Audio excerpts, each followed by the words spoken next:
So these are going to be 4 things about Lee Van Cleef. The first is a review of the movie that I wrote of his, a spaghetti western and kung fu movie. And then I found, when I was researching my poem, or when I was in the middle of it, I found the only other 2 Lee Van Cleef poems there are in the world. And so I'm going to read those too.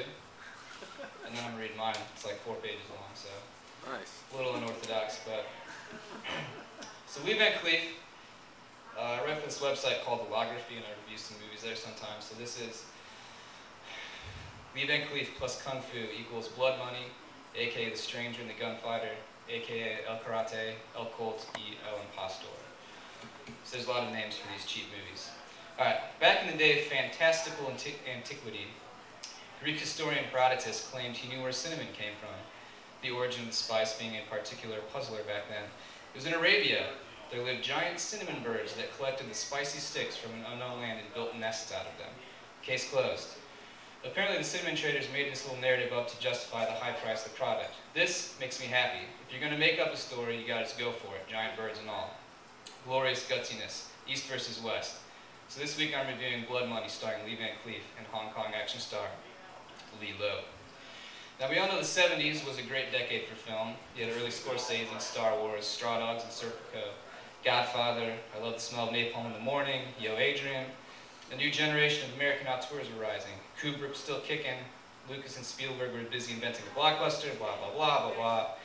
Now we're left with the re-edited Star Wars, featuring Jar Jar Binks, De Niro, and Pacino, bringing their dimming wattage to schlock action movies and dumb comedies, and Leonardo DiCaprio playing hard asses. But let's ignore these things and celebrate true awesomeness of 70s cinema, spaghetti westerns, and kung fu flicks. Loose plots, fast gunslinging, fist of steel, high energy, low budget, unfussy films.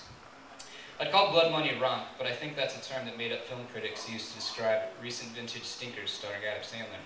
And that would severely neuter the unadulterated joy this movie gave me. So let me give you a capsule synopsis.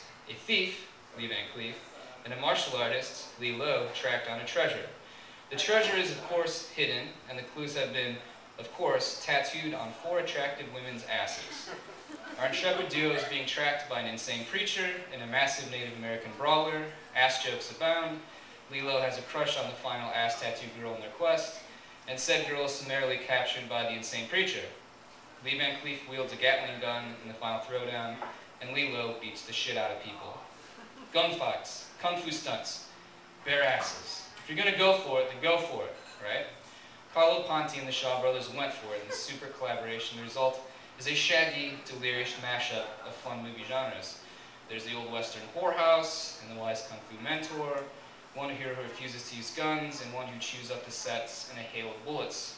As the tagline reads, the fastest gun in the West meets the most brutal hands in the East.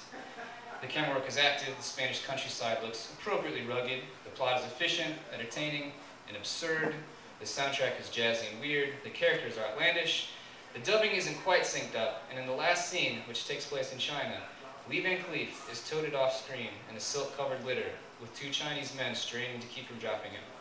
One of the better film exits that I can remember. Now I love Pixar movies, and I love James Cameron movies alike because they're so careful. Everything's polished and honed and slotted in the film because in the most precise way.